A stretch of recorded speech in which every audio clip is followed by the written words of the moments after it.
দাদার পর ভাই। কয়েক বছর আগে সালমান খানের গাড়ির চাকায় পিষ্ট হয়ে মৃত্যু হয়েছিল এক ফুটপাতবাসীর। এবার সোহেল খানের গাড়ির ধাক্কায় মৃত্যু হল 70 এক মহিলার।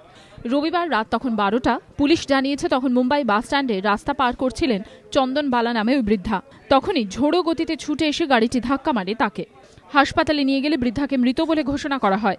তবে দুর্ঘটনার সময় সোহেল গাড়িতে ছিলেন কিনা তা নিয়ে শুরু হয় জল্পনা। এক প্রত্যক্ষদর্শীর দাবি গাড়িতে সোহেল ছিলেন। हाँ, यहाँ पे लोग बोल लेते हैं सोहेल खान की गाड़ी थी वो। यहाँ से वो सोहेल खान का गाड़ी आया और उड़ा के गया।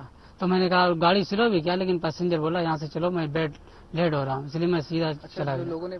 যদিও পরে মুম্বাই পুলিশ দাবি করে 4 জন প্রত্যক্ষদর্শী তাদের বয়ানে জানিয়েছেন দুর্ঘটনার সময় গাড়িতে সোহেল ছিলেন না। গাড়ি চালাচ্ছিলেন তার চালক ধনঞ্জয় পিম্পলে। পুলিশ আরও জানিয়েছে ঘটনার পর থানায় আত্মসমর্পণ করেছে গাড়ির চালক। তার বিরুদ্ধে মামলাও শুরু করেছে পুলিশ। जो ड्राइवर है, ड्राइवर का नाम धनंजय पिंपले के खिलाफ हमने ऑफेंस दाखिल किया है और आई विटनेसेस भी यही बोल रहे हैं कि उसके गाड़ी जब एक्सीडेंट हुआ तब वो धनंजय पिंपले गाड़ी चला रहा था। अभी तक के एविडेंस में वो मौजूद नहीं था। ये हमारे इन्वेस्टिगेशन में अभी आया है कि वो मौजूद नहीं था। পুলিশ সূত্রে জানা গিয়েছে গাড়িটি সোহেল খান ব্যবহার করলেও তার রেজিস্ট্রেশন রয়েছে দাদা আরবাজের নামে। সোহেল ও আরবাজ দুই খান ভাইয়েরই বয়ান নিয়েছে পুলিশ। এবিপি আনন্দ।